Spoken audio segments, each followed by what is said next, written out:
من حیث القوم، پاکستان والے اس وقت اس نہج پر نہیں ہیں جس پر ہونا چاہیے۔ پوری دنیا میں آوازیں بلند ہو رہی ہیں کہ فلسطین کے حق میں اسرائیل کی مخالفت اور امریکہ کی مخالفت میں۔ خود امریکہ کے اندر احتجاج اب بھی جاری ہے، اور سب سے جو مضبوط آواز ہے وہ خود یہودیوں کی ہے امریکہ کے اندر، اور غیر اسلامی ممالک کے لوگ آ کر جو مسلم بھی نہیں ہیں وہ سڑکوں کے اوپر آ کر احتجاج کر رہے ہیں اور مختلف طریقوں سے احتجاج کر رہے ہیں۔ لیکن پاکستان والے جو ماشاءاللہ پوری دنیا کے اندر سب سے زیادہ معتمرین عمرہ کرنے والے وہ پاکستان میں سے ہیں، سب سے زیادہ مدارس کی تعداد پاکستان میں، سب سے زیادہ مذہبی تنظیمیں پاکستان میں، سب سے زیادہ مذہبی لوگ، سب سے زیادہ داڑھی ٹوپی والے وہ پاکستان میں ہیں۔ سب سے زیادہ مضبوط آواز بھی تو پھر پاکستان والوں کی طرف سے ہونی چاہیے تھی نا۔ ہم شروع میں 2-4 دن احتجاج کر کے بس ٹھنڈے ہو گئے اور ہم یہ سمجھ رہے ہیں کہ شاید مسئلہ ختم ہو گیا۔ مسئلہ تو نہیں ختم ہو، کبھی ہم کرکٹ میچوں کے اندر مصروف ہو جاتے ہیں، کبھی ہم الیکشن کے اندر مصروف ہو جاتے ہیں اور اس چیز کو بھول جاتے ہیں کہ ان لوگوں کے اوپر بمباریاں اب بھی اسی طرح جاری ہے جیسے کہ پہلے دن ہوئی۔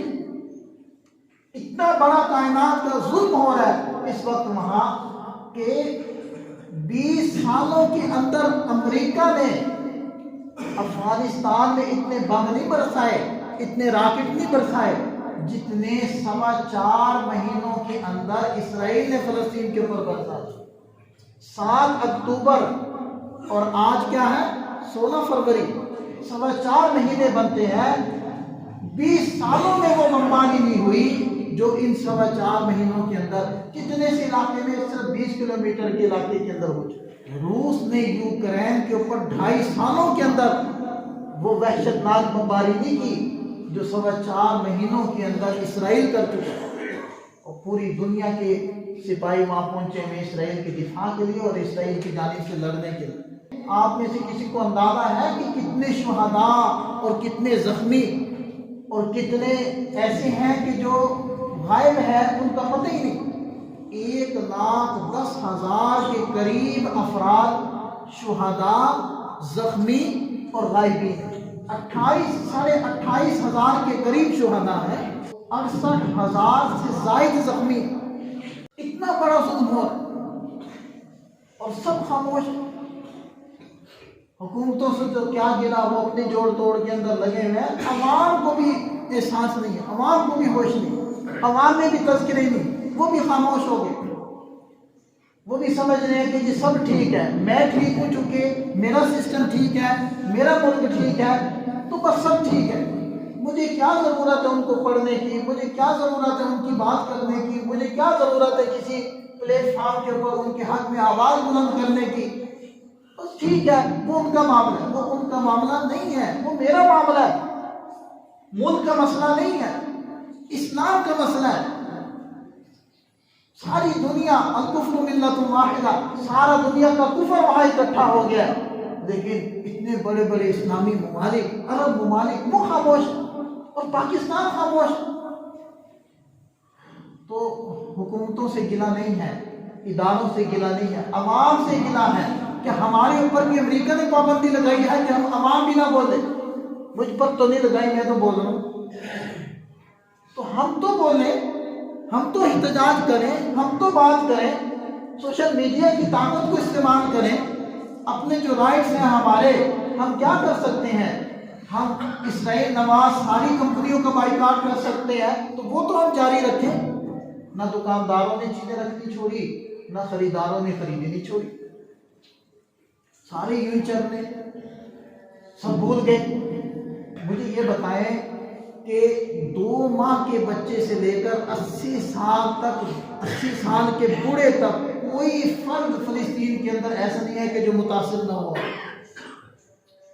تو یہ جو شہید ہو کر جا رہے ہیں اور ہم ان کی مدد نہیں کر پا رہے، دل بھی نہیں دکھ رہا، زبان پر ان کا تذکرہ بھی نہیں آ رہا، دعاؤں کے اندر وہ ہمیں یاد بھی نہیں آ رہے کسی جگہ پر ان کے لیے آواز بلند جو میں کر سکتا تھا وہ بھی نہیں میں کر رہا، تو کل قیامت کے دن ان معصوم بچوں کا ہاتھ اور ہمارا گریبان نہیں ہوگا؟ ہم کیوں بھول رہے ہیں کہ اللہ کے نبی صلی اللہ علیہ وسلم ہمیں ایک امت بنا کر گئے، ایک جسم بنا کر گئے ہیں۔ اگر پاؤں دکھتا ہو تو آنکھیں نہیں سوتی، سر دکھتا ہو تو آنکھیں نہیں سوتی، اس لیے نہیں سوتی کہ یہ پاؤں اور سر بھی تو میرا حصہ ہے۔ آج امت کا ایک حصہ جسم کا، اس سے لہو ہی لہو بہہ رہا ہے، وہ سلگ رہا ہے، وہ پوری امت وہ میٹھی نیند سو رہی ہے، وہ سب مطمئن ہے کہ یہ سب ٹھیک ہے۔ اس لیے میرے محترم دوستو، ہم ان کے بارے میں سوچتے رہیں، ہم ان کے بارے میں فکر مند رہیں، ہم ان کا تذکرہ کرتے رہیں، ہم ان کے لیے احتجاج کی آواز بلند کرتے رہیں، ہم ان کے لیے سوشل میڈیا کو استعمال کرتے رہیں۔ آپ کا کسی سیاسی پارٹی سے تعلق ہے، آپ کو مبارک، آپ ان کے بارے میں معلومات رکھیں، لیکن اپنے فلسطین مسلمانوں کو، اپنے بھائیوں کو نہ بھولیں۔ جو ہم کر سکتے ہیں وہ کریں۔ ہم کیا کر سکتے ہیں؟ ہم پہلے نمبر پر ان کے لیے مالی امداد کر سکتے ہیں، وہ مختلف طریقے ہیں۔ دارالعلوم کراچی والوں کا بھی ایک ہے پلیٹ فارم، وہ بھی اس طریقے سے وہ کر رہے ہیں، تو وہ کریں۔ اس کے علاوہ ہم کیا کر سکتے ہیں؟ اسرائیل نماز جتنی کمپنیاں پاکستان میں موجود ہیں، ہم ان کا بائیکاٹ کریں اور جاری رکھیں۔ ہم اس کا نعم البدل ڈھونڈیں اور نعم البدل کے اوپر آئیں، یہ ہم کر سکتے ہیں۔ ہمارے اوپر کسی کی پابندی نہیں۔ جب ہم کسی شاپنگ مال کے اندر جاتے ہیں، کوئی ہمارے اوپر پابندی لگانے والا نہیں ہوتا، ہمیں خود اختیار ہوتا ہے، ہم جو چیز خریدیں، جو چاہے لیں، جو چاہے نہ لیں۔ ہم اس چیز کا اہتمام کر سکتے ہیں۔ ہم اور کیا کر سکتے ہیں؟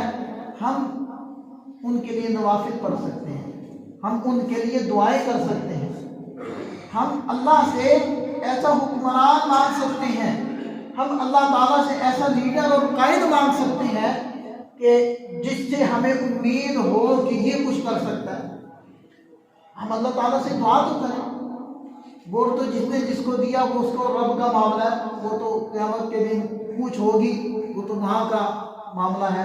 میں نے تفصیل سے بات کی تھی الیکشن سے پہلے کہ یہ ووٹ ایک شرعی حکم ہے، اور یہ کوئی گپ شپ اور مذاق نہیں ہے۔ اس کو شرعی حکم اور ذمہ داری کر کے سمجھ کر اس کو ادا کرنا ہے، وہ تو پھر ہر ایک کا اپنا معاملہ ہے اللہ کے ساتھ۔ لیکن اس معاملے کے اندر ہم جو کر سکتے ہیں وہ کریں۔ ہم صدائے احتجاج بلند کرتے رہیں، ٹھیک ہے؟